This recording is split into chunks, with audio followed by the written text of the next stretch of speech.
consecutive NRL premiership.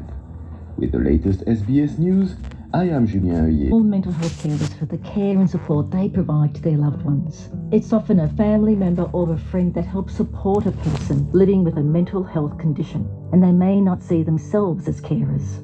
A mental health carer can be a partner, spouse, sibling, parent, child, relative, or a friend.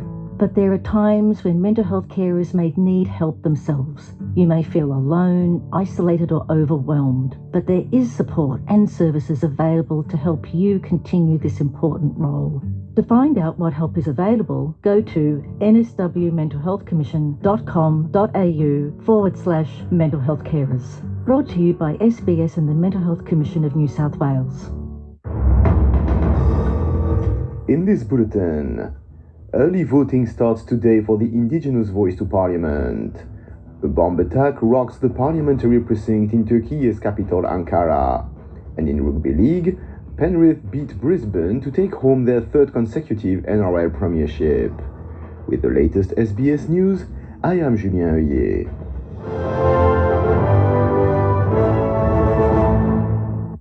Early voting begins today with the referendum on an Indigenous Voice to Parliament now just 2 weeks away.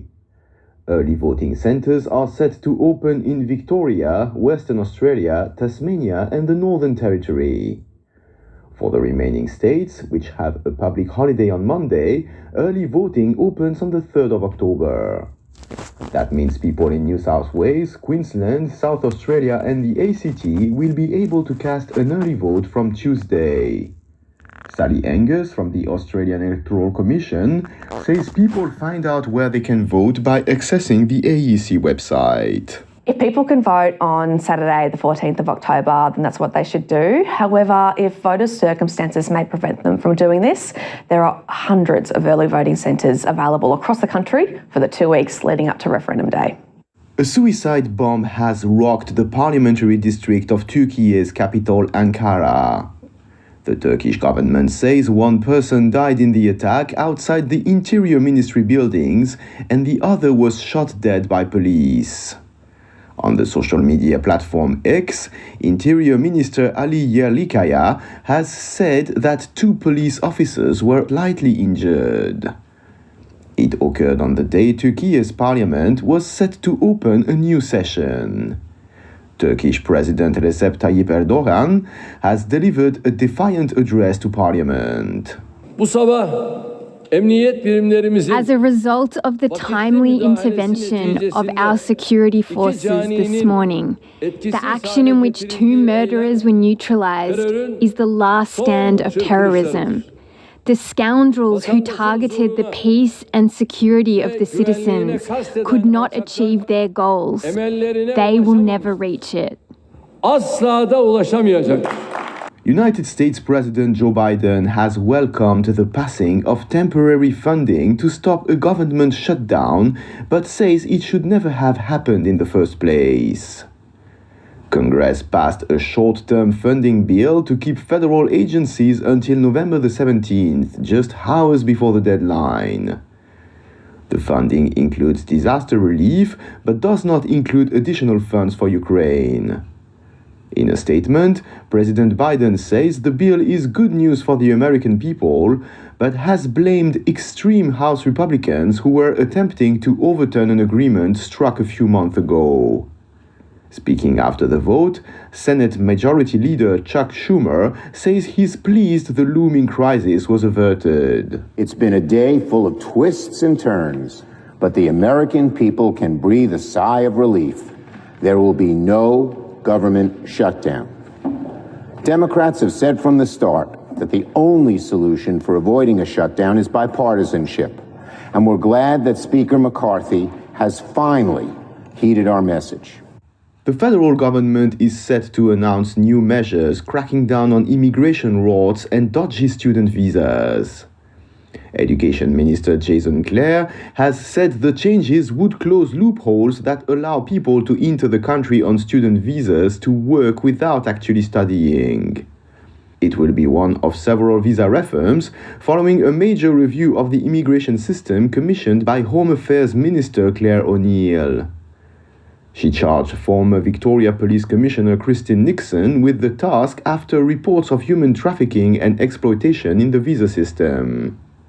Jason Clare has told Sky News Australia must protect the integrity of international education. It's the biggest export we don't dig out of the ground. Makes us money, but it makes us friends in the region, because if you come here and study, when you go home you take that love and affection for Australia back home with you.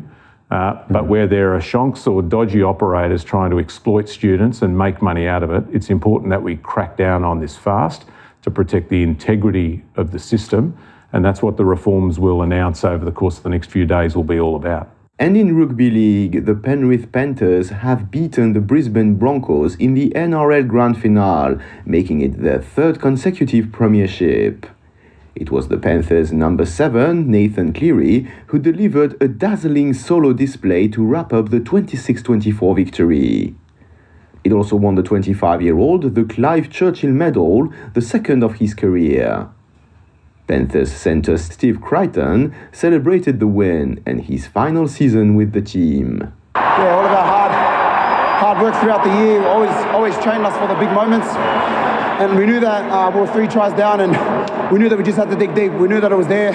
We just had to give ourselves a chance, and the boys stuck in there. I am Julien Heuillet. This is SBS News.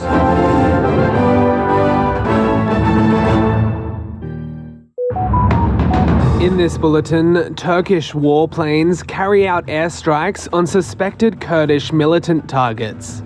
Australian home prices set to reach a new record high. And in sport, Brisbane coach Kevin Walters says he's in shock after his team's loss in the NRL Grand Final. With the latest from the SBS Newsroom, I'm Sam Dover. Turkish warplanes have carried out airstrikes on suspected Kurdish militant targets in northern Iraq. The strikes took place hours after a suicide attack on a government building in the Turkish capital. The Turkish Interior Ministry says 20 targets of the Kurdistan Workers' Party were destroyed in the aerial operation, and a large number of PKK operatives were killed. Earlier on Sunday, a suicide bomber detonated an explosive device near the Ministry of Interior Affairs, and a second assailant was killed in a shootout with police. Local media have reported that the Kurdistan Workers' Party have claimed responsibility for the suicide bombing. Turkish President Recep Tayyip Erdogan says the attack threatened peace and security in Turkey. As a result of the timely intervention of our security forces this morning, the action in which 2 murderers were neutralized is the last stand of terrorism. The scoundrels who targeted the peace and security of the citizens could not achieve their goals. They will never reach it. Meanwhile, Australian home prices have continued to increase for the 8th consecutive month and are set to reach a new record high. The latest CoreLogic property data records a 0.8% rise in value in September, meaning that about $38,000 has been added to the average dwelling since January. Last month's increase followed a 0.7% increase in August, revised down from 0.8%, taking the pace of quarterly growth to 2.2%. This was down from the June quarter's 3% growth as a rise in housing advertisements amid high interest rates and cost of living pressures helped take some heat out of the market. Melbourne Lord Mayor Sally Capp says it's important to recognise that rising values are fueled by a shortage in housing, and the focus should be on increasing supply. We're really seeing so much of a focus on the rising value of property, and yet we know what's really fueling that is a shortage of housing. And so maintaining a focus on housing supply has to be really 3 levels of government involved there. We know from talking to our small business owners, many are still struggling, and so the uncertainty that comes from increasing rate rises, even the threat of increasing rate rises, is really felt on the streets here in Melbourne.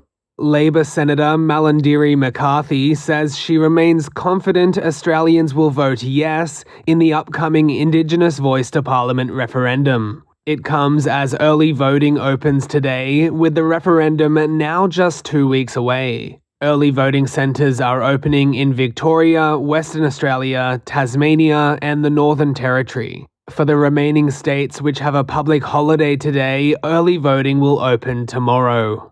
Senator McCarthy says at this important moment she is seeing substantial support for an Indigenous voice to Parliament.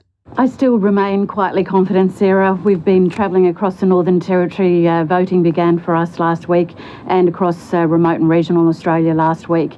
And everywhere I went in northeast Arnhem Land, we saw on the Tiwi Islands, there is incredible support for the voice. Tasmanian Premier Jeremy Rockliff has ruled out an election following the announcement of the departure of Attorney General Elise Archer.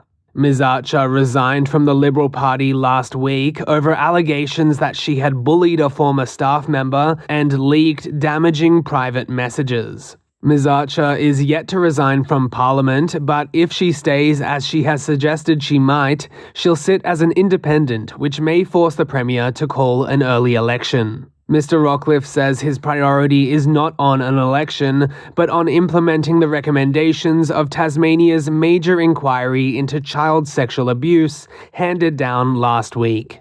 And in sport, Brisbane Broncos coach Kevin Walters says he's in shock after his team's loss to the Penrith Panthers in the NRL Grand Final. The Panthers beat the Broncos 26-24, with the Panthers' number 7 Nathan Cleary delivering a dazzling solo display to wrap up the game. Mr. Walters says it's a huge disappointment for his team, and he's still processing where the team went wrong. It's just hard to get your head around what actually happened. So, anyway, yeah, it's very disappointing. I feel for all the players in there that gave so much, but just wasn't enough in the end. I'm Sam Dover, and that is the latest from the SBS Newsroom.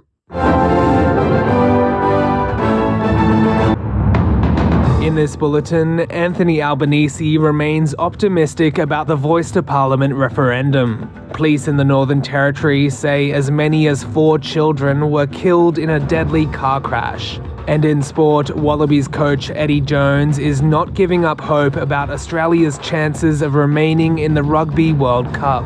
With the latest from the SBS Newsroom, I'm Sam Dover. Prime Minister Anthony Albanese says he remains optimistic about large numbers of undecided voters turning the tide in support for the Indigenous voice to Parliament. It comes as early voting in 4 jurisdictions begins today ahead of the October 14th referendum. Voters in the Northern Territory, Tasmania, Victoria and Western Australia are now eligible to vote, and early voting will open up to New South Wales, the ACT, Queensland and South Australia from tomorrow, due to Monday being a public holiday in those states and territories. As the referendum date approaches, Anthony Albanese says he is confident voters will focus on the question at hand and see the positive change a voice to Parliament makes possible. This doesn't change the way that we're governed. It doesn't change any of those circumstances. It won't be sitting down determining what the interest rates will be and telling the Reserve Bank what they can do. It is a positive campaign. And I think also the feedback that I've had, certainly over the weekend, is people have noticed the positive nature of the Yes campaign compared with some of the negativity that is there in the No campaign. Meanwhile, police are working to figure out what caused the Northern Territory's deadliest road crash in more than 15 years, after 6 people, including who police believe are 4 children, died in the Stewart Highway collision. A 4-wheel drive Mitsubishi Pajero collided with a road train near a small town in the Katherine region on Friday afternoon. The driver and passenger of the truck escaped with non-life-threatening injuries. Detective Senior Sergeant Brendan Lindner says investigators are working to identify those killed. So we're working to identify, we have an idea of who the occupants may be. We believe that as many as 4 of them are children, but there are numerous inquiries ongoing currently in Katherine and in Darwin to confirm who's in the car. Police say a man charged with murdering an elderly resident by allegedly throwing him off a balcony had been aggressively going door to door at the unit complex. Officers attended the Brisbane residence about 1:40 p.m. yesterday after reports of a disturbance.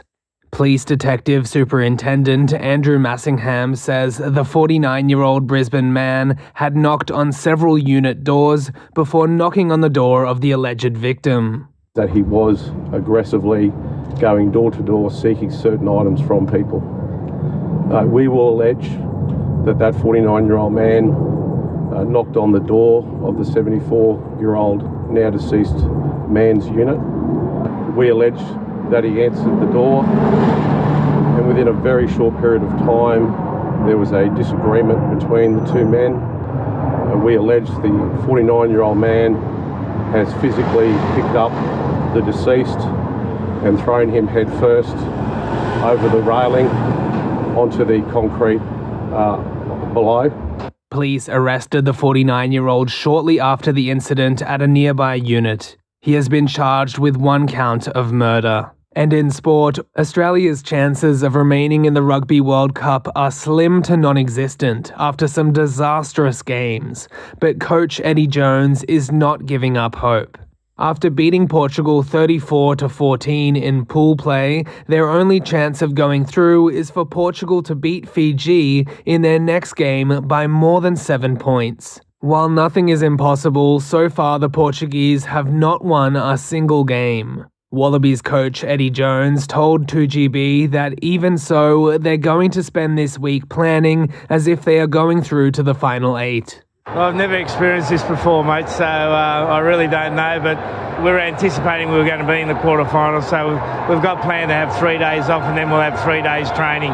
So we'll continue with that and then we'll see on Sunday night. I'm Sam Dover, and that is the latest from the SBS Newsroom.